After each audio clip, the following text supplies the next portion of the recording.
Picture yourself standing in front of a door. An ordinary door, about 7 feet tall, just enough to walk through without ducking. A door is the most human thing in all of architecture. Its size isn't set by the architect's imagination, it's set by your own body. A door is always cut to fit a person. Now look up. In front of you is an opening as tall as a 3-story house. Slabs that 10 grown men couldn't budge. Stone doorposts, each weighing as much as a railway car. You stand there, head tilted back, and your body understands something before your mind does. This wasn't made for you. You're a small, warm, living guest in a world that was measured by something else. And there are dozens of doors like this, on different continents, in cultures that never heard of one another. Greece, Persia, Egypt, the Andes, Lebanon. People separated by oceans and thousands of years, never comparing notes, did the exact same thing. They built entrances many times larger than a human being. And the first question that pops into your head is childish, honest, and uncomfortable. What if they weren't built for us? What if they were built to somebody else's measurements? Today we'll walk through 10 of these doors, from the walls of Mycenae to the blue gates of Babylon, and by the end we'll have an answer, far more unsettling and far more magnificent than it looks. Because the real mystery isn't who was tall as a tower. The real mystery is that people your size, with your hands, with no machines at all, lifted stones we can't lift today. And they did it on purpose, because they wanted to tell you something. 3,000 years later. Let's find out what. 1. The Lion Gate of Mycenae, where the legend of giants was born. Let's start in Greece, because this is where the myth of giant builders was born, literally out of stone. And it wasn't born with us. It was born with the Greeks themselves. The citadel of Mycenae, from the legends of the Trojan War, of Agamemnon, of golden masks. About 3,300 years old. There's an entrance there they call the Lion Gate, and resting across the top is a stone lintel weighing about 20 tons.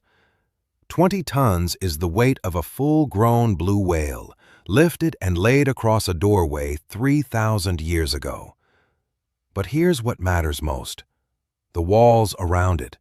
They're built from blocks so monstrous that when the Greeks of the classical age, the proud heirs of Plato and Aristotle, came here centuries later, they refused to believe ordinary people had raised them. These were not savages. These were the very Greeks we admire.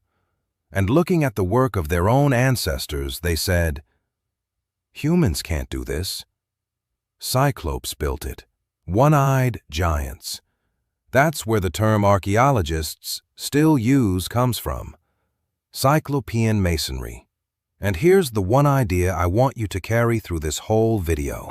For 3,000 years now, people have looked at the work of their ancestors and refused to believe the ancestors were capable of it. The Greeks decided their grandfathers were weaker than mythical giants. We today decide our ancestors were dumber than aliens. Same quiet mistake, every time. We don't believe the humans before us could have been our equals. But what if they were? 2.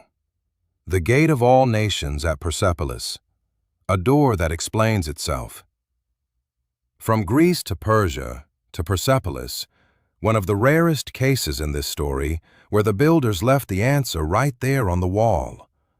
King Xerxes, the one who fought the Spartans at Thermopylae, ordered a grand entrance onto the palace terrace and named it the Gate of All Nations. 4 columns over 50 feet tall, 3 enormous doorways flanked by colossi, winged bulls with bearded human heads looking down at you. And everyone who came to the king with tribute, from every corner of the greatest empire of that world, had to pass through right here. You want to see the king? Walk under these monsters. And now the detail that gives you a jolt. Above the colossi is an inscription, in 3 languages at once, so any envoy from any nation would understand. In plain words, the great God made this earth, made man, and made Xerxes king. One king over many kings. And I, Xerxes, built this gate. There it is, the answer to our riddle, from the man who put the door up. Why a doorway as tall as a house, guarded by stone monsters? So that you, walking beneath it with your tribute, would feel your own smallness with your whole body before you ever reached the throne room. That huge opening isn't the measure of the builder's body. It's a weapon, a psychological weapon cast in stone, and it would work on you, standing there today. These people understood the human mind as finely as our best architects. They knew exactly which button to push. 3. The Hypostyle Hall of Karnak, a forest where a person disappears. From Persia to Egypt, Karnak near Luxor, here the scale stops hitting the entrance and starts hitting the entire space around you. The Great Hypostyle Hall is a forest of stone, 134 columns over an area bigger than a football field. The 12 columns of the central aisle rise over 65 feet, opening into capitals so wide a few dozen people could stand on top of one. You stand down below, and you are an ant in the grass of the gods. Why so tall? Again, not the builder's height. These people set out to build the universe. The Egyptian temple was a model of all creation at the moment it began. And here's what they did with the space so you'd feel it in your body. As you move deeper in, the floor subtly rises, the ceiling drops, the light fails. You walk toward the sanctuary and don't even understand why it's getting tighter, darker, more solemn. But every inch is calculated. Controlling light and slope and height for a precise emotional effect is something we spend years teaching today. They had mastered it completely, with no software, 3,500 years ago. 4. The Lion Gate of Hattusa, the threshold as a border between worlds. To Turkey now, the scorched steppe of central Anatolia, where Hattusa once stood, capital of the Hittite Empire. Remember that name, a Bronze Age superpower, the one force that fought Egypt as an equal. Its most famous gates are the Lion Gates, 2 lion figures carved from massive basalt, half lunging out of the stone straight at you, the blockwork so tight you can't slip a sheet of paper between the stones. Why lions at a city gate? Not decoration. The Hittites had a deep idea. The threshold is a dangerous place, the border between our world and the other. So they posted a guardian to scare off both the living enemy and the evil spirit. And the more terrifying the guardian, the clearer whose domain this is. And here's what's striking. The Lion Gate at Hattusa and the Lion Gate at Mycenae are remarkably similar. Archaeologists believe the Mycenaeans borrowed the technique from the Hittites. So giant doors weren't a local quirk. They were a shared language the great powers of the Bronze Age used to speak across the seas. That same battle between the Hittites and the Egyptians at Kadesh ended in one of the first written peace treaties in human history. This is not a tribe someone helped build a gate. This is a grown-up, intelligent, connected civilization. And every door on this list was built by people exactly this capable. 5. The Gate of the Sun at Tiwanaku, 10 tons from a single stone. Now to the other end of the world. High in the Andes in Bolivia, Tiwanaku near Lake Titicaca at almost 13,000 feet. A civilization flourished here that left no writing behind. We know they existed, We don't know what they thought. Their calling card is the Gate of the Sun, and the whole thing, opening, posts, lintel, and threshold, is carved from a single block of stone weighing around 10 tons, cut from one piece. Above the opening is a frieze with a deity usually identified with Viracocha, and many researchers believe its lower part is a calendar tied to the movement of the sun. When the conquistador Cieza de Leon reached this place in the 16th century, a hard man, not given to wonder, he described it with open astonishment. Each gate cut from a single stone, a work grand and worthy of admiration. Even a conqueror is amazed not by who lifted this, but by the greatness of the design. And here's the honest question. Why would people for whom the solstice was the biggest event of the year build a gateway the sunbeam passes through on exactly that day? This isn't a door for a body. It's a door for light and for time.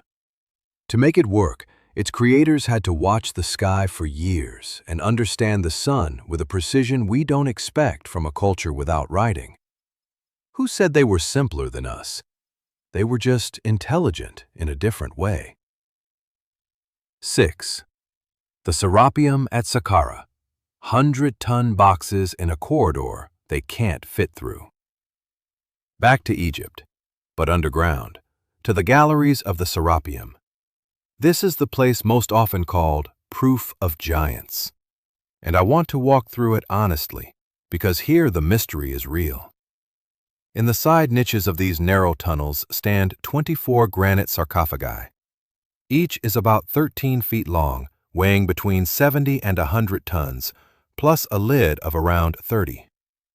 One box with its lid is heavier than a fully loaded passenger jet. The inner walls are polished almost to optical flatness. And when they were opened, they were empty. A perfectly finished 100-ton granite box with nothing inside. But the real question is how they got them down here at all. The passages are so tight, two people can't pass each other. The gap between a sarcophagus and the wall of its niche is, in places, a matter of inches. No room for a lever, no room for a worker to push. How did they bring a 100-ton box into a corridor barely wider than the box, turn it on a right angle, lower it below floor level, and cap it with a 30-ton lid?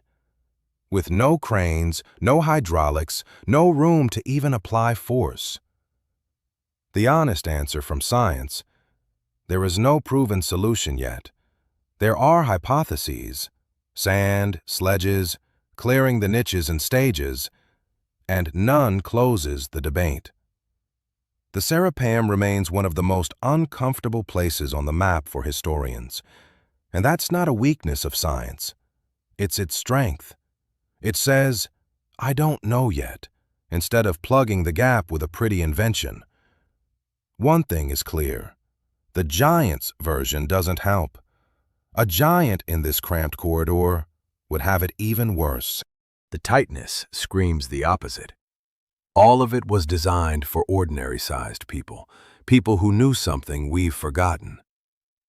What do you think? What did we lose? Drop your theory in the comments. I'm genuinely curious what you'll come up with. 7. Sacsayhuamán. Seems a knife blade won't enter.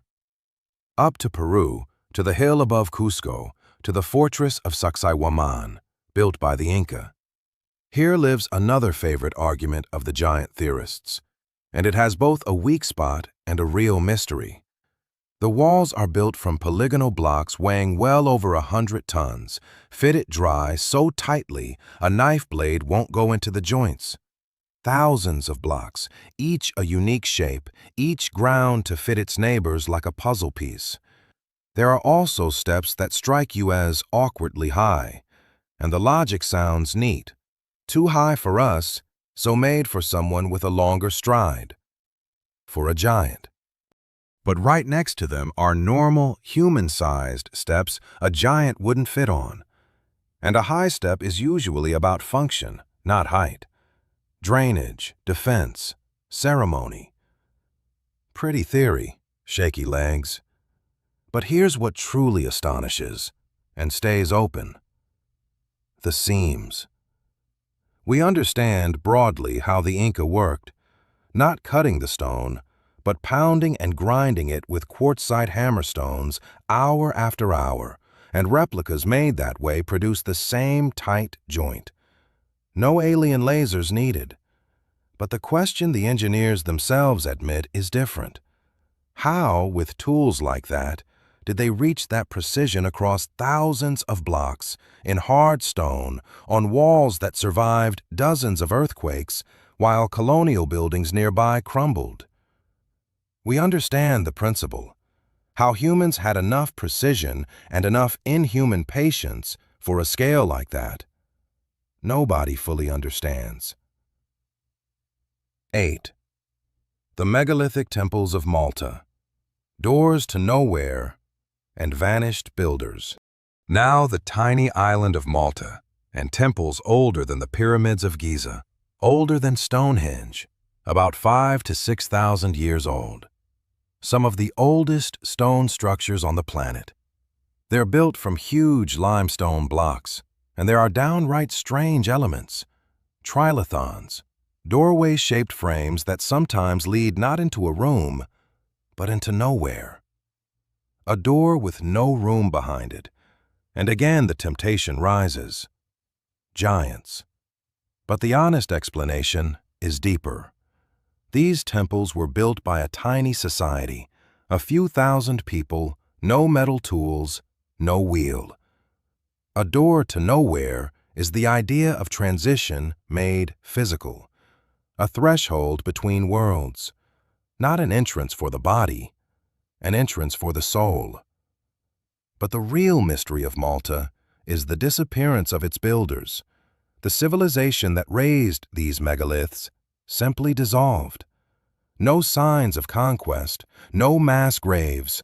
An entire people with enough intelligence and faith to build the oldest temples in the world vanishes and leaves no explanation. And that, where did they go, is scarier than any giants, because it says the thing we try not to think about. A civilization can reach its peak and disappear without a trace. It has happened, which means it can happen again. 9. Baalbek. Stones, not even the ones who carved them, could move. Back to the Middle East, to Lebanon's Bekaa Valley, to Baalbek, where the scale becomes almost obscene, and even the skeptics run out of calm words. In the foundation of the Roman Temple of Jupiter lie 3 stone slabs, each around 800 tons, raised and set into a wall several feet above the ground. 800 tons is the weight of 2 fully loaded wide-body jets lifted to the height of a house and set with a mason's precision. And in a quarry nearby still lie monoliths never hauled out. One found in 2014, estimated at around 1,650 tons. The largest worked stone block in human history, cut by hand in a single piece. Baalbek is the one most often offered as proof. You can't move a 1,000-ton slab by hand, therefore giants. But the truth is subtler. The Romans knew how to move heavy things: capstans, rollers, thousands of men. And a block of several hundred tons was within their power, at the very edge. But for the largest monoliths, the honest answer is, we don't fully know how they meant to move them. And here's the detail you can't walk past. These giants stayed in the quarry. They were abandoned. And if they'd been carved by giants, for whom 1,600 tons is what a cinder block is to us, why abandon them? Unfinished work isn't a trace of superpower. It's a trace of a human limit. Someone reached for the unthinkable, started, hit the edge of what they could do, and soberly stepped back. That's the most human gesture in the world. And it tells us these were people. People who dared to attempt the impossible, which is exactly why they deserve more admiration than any invented titans. 10. The Ishtar Gate, a blue portal designed for awe. And we finish in Babylon. The Ishtar Gate, the entrance to a city that, under Nebuchadnezzar, may have been the greatest metropolis on earth. This wasn't just a gate. It was a glowing portal faced with glazed brick of a deep, almost lapis lazuli blue, across which marched rows of bulls and dragons, symbols of the gods. The height, the color, the surface gleaming in the sun, the endless rows of beasts walking beside you, all designed for one thing: to make whoever entered freeze, to take their breath away right at the threshold. And now, having walked through all 10 doors, we can finally say it in one sentence. Not one of these doors was made to the measure of a giant's body. All of them were made to the measure of a feeling the builders wanted to provoke in a person your size. A door into a temple isn't an opening to walk through. It's a message. Beyond this threshold, a god. Beyond this threshold, a king before whom you are nothing. And the most reliable way to deliver that message to the body, not just the mind, is to make the entrance overwhelmingly huge. And here's what matters. It still works on you today. Your body reads the size of a space before your mind kicks in. A low ceiling makes you shrink. A high vault makes you lift your head. Huge atriums, the vaults of cathedrals, the colonnades of parliaments, all speak to your body in the same ancient language as the Ishtar Gate. The ancient builders just discovered this button first and pressed it without fail, back when humanity didn't even have a word to describe it. So, were there giants? Science has no confirmed skeletons of people 10 or 12 feet tall. Not one. And you know what? That doesn't make history poorer. It makes it grander. Because if there were no giants, then all of this, the walls of Mycenae, the 100-ton sarcophagi wedged into corridors they can't fit through, the 1,600-ton stone of Baalbek, the seams a blade won't enter, all of it was made by humans.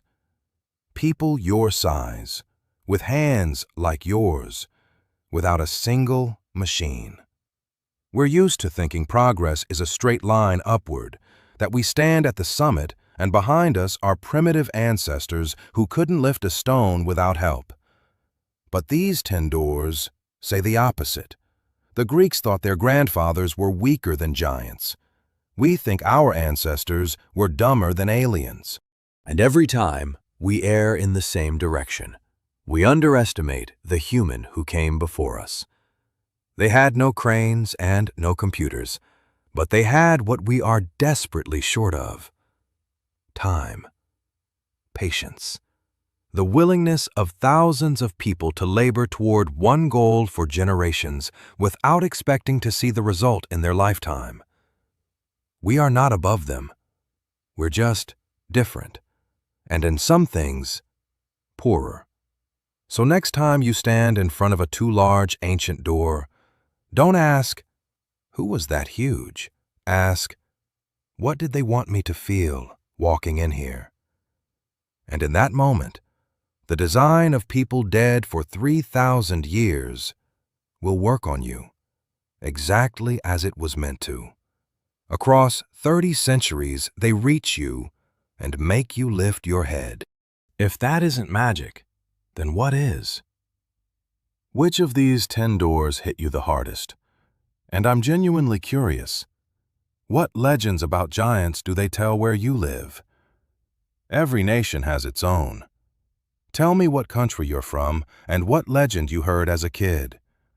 Let's build a map of human wonder in the comments, from all over the world. Thanks for watching.